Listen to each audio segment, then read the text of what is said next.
नमस्कार। कौशल योग के आज की इस कड़ी में आपका हार्दिक स्वागत है।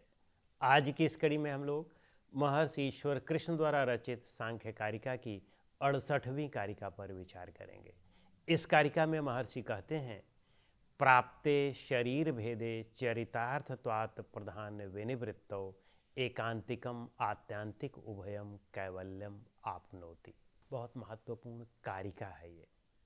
सबसे पहली कारिका में महर्षि ने इस पूरे शास्त्र का प्रयोजन बता दिया था, लक्ष्य बता दिया था, और इस कारिका में वे यह बता देते हैं कि अब वह प्रयोजन पूर्ण हो गया। इस प्रयोजन को पूर्ण होने में जो जो साधन थे, जो जो चीज़ें थीं, जो जो इंफ्रास्ट्रक्चर थे, उनको इन्होंने पूरी तरह से यहाँ पर स्पष्ट कर दिया और अब उस प्रयोजन की प्राप्ति हो गई, सिद्धि हो गई। तो पहली कारिका में उन्होंने क्या कहा था? दुख त्रया अभिघाता जिज्ञासा तदपघात के हेतु दृष्टे सा अपार्था चेन्नई कांता अत्यंतो अभावात। मूल रूप से उनमें कहने का मतलब था कि जो 3 प्रकार के दुख हैं, त्रिविध दुख हैं मनुष्य को, इन 3 प्रकार के दुखों से छुटकारा पाने की मनुष्य को तीव्र इच्छा रहती है, हर समय इच्छा रहती है। लेकिन इन 3 प्रकार के दुखों से छुटकारा पाने का जो एकांतिक और आत्यांतिक उपाय है, वह इस संसार में नहीं उपलब्ध है। वह हमारी इस पुस्तक के माध्यम से ही उपलब्ध हो सकता है। इस पहली कारिका में वह यह कहना चाहते थे। एकांतिक का मतलब होता है निश्चित रूप से, और आत्यांतिक का मतलब होता है हमेशा के लिए। अब इस कारिका में वे क्या कह रहे हैं कि प्राप्ते शरीर भेदे। प्राप्ते का मतलब प्राप्त होना, शरीर भेदे, शरीर जो हमारा यह स्थूल शरीर है, और भेदे का मतलब यहाँ पर मृत्यु को, पात को, यानी शरीर पात, शरीर की मृत्यु के प्राप्त होने पर, यानी शरीर के मरने के अनंतर, शरीर के मरने के उपरांत। फिर कहते हैं चरितार्थत्वात् प्रधान विनिवृत्तो। चरितार्थत्वात् का मतलब चरित अर्थत्वात्।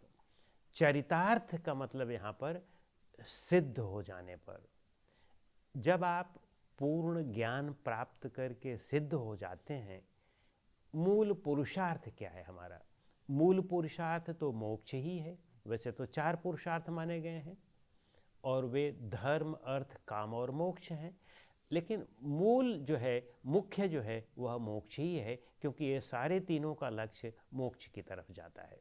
तो वे मोक्ष को प्रमुख पुरुषार्थ कह रहे हैं। तो कह रहे हैं कि जब प्रमुख पुरुषार्थ आपको प्राप्त हो जाता है और उसके बाद जब आपका शरीर छूट जाता है, तो प्रधान विनिवृत्तो। प्रधान का मतलब यहाँ पर प्रकृति है, विनिवृत्तों का मतलब मुक्त हो जाती है, यानी प्रकृति अपने कार्य से फिर विमुख हो जाती है। उस व्यक्ति के लिए, जो व्यक्ति सम्यक ज्ञान या कैवल्य ज्ञान प्राप्त कर चुका है, विशिष्ट ज्ञान प्राप्त कर चुका है, महर्षि का या हमारे सांख्य कारिका का, हमारे योग दर्शन का जो मुख्य लक्ष्य कैवल्य है, उसको प्राप्त होने पर प्रकृति अपने कार्य से विरत हो जाती है। पूर्व कारिका में ही उन्होंने यह बात स्पष्ट की थी और इस कारिका में भी वह स्पष्ट करना चाह रहे हैं।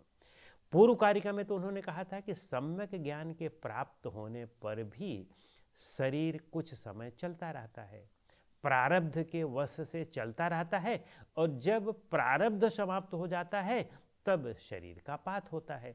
यहाँ पर वो कह रहे हैं कि जब शरीर का पात हो गया तब क्या हुआ? शरीर के पात होने पर अब उसे पूर्ण मुक्ति मिल गई। सम्यक ज्ञान के बाद जब तक शरीर रहता है तब तक तो उसे जीवन मुक्ति मिलती है, विदेह मुक्ति नहीं मिलती है। जीवन के रहते रहते मुक्त हो गया, लेकिन फिर भी अभी कुछ न कुछ तो बंधन रहता ही है। आप पूर्ण मुक्त होने के बाद भी, सम्यक ज्ञान के होने के बाद भी, जब तक शरीर है तब तक आपको खाना पड़ेगा, तब तक शरीर की रक्षा करनी पड़ेगी, तब तक आपको टॉयलेट जाना पड़ेगा, तब तक आपको सोना पड़ेगा। ये सब तो बंधन रहता ही है, भले उसमें आसक्ति हमारी न रहे, लेकिन यह फिर भी तो यह बंधन है ही है, इससे तो नकारा नहीं जा सकता है। टॉयलेट तो जाना ही पड़ेगा, खाना तो खाना ही पड़ेगा, सोना तो पड़ेगा ही, कपड़ा भी एक मोटा झीना पहनना पड़ेगा।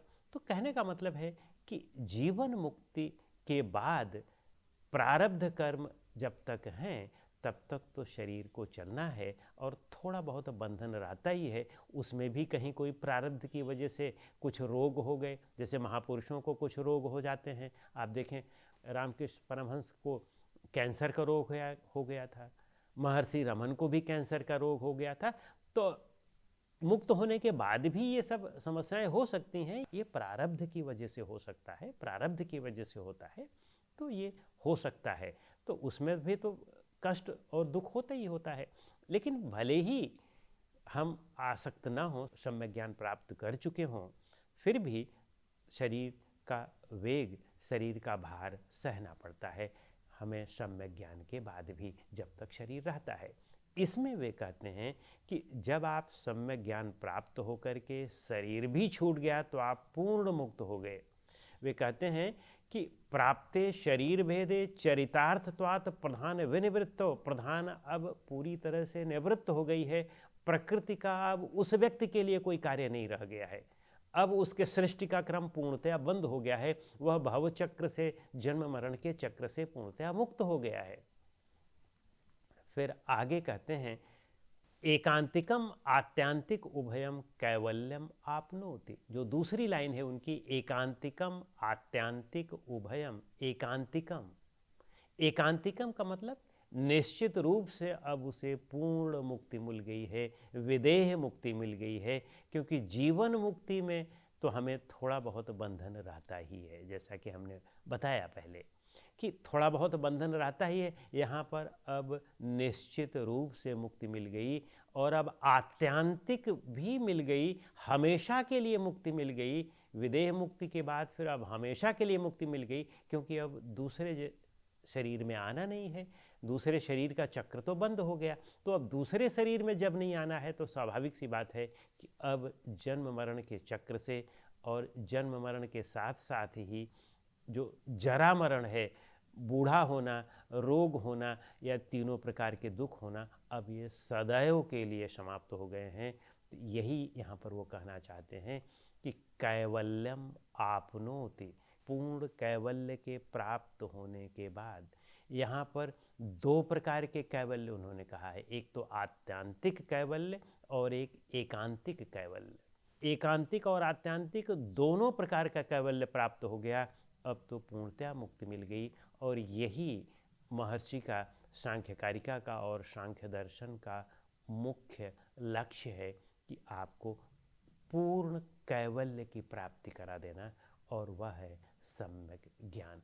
बुद्धि का एक भाव जो सम्यक ज्ञान है वह पूर्ण कैवल्य प्राप्त करा देता है, और फिर उसके बाद जब शरीर पात होता है तो सदैव के लिए मुक्ति मिल जाती है।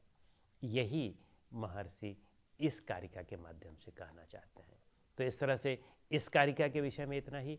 अगली कारिका के लिए हम लोग अगली कड़ी में मिलते हैं। नमस्कार।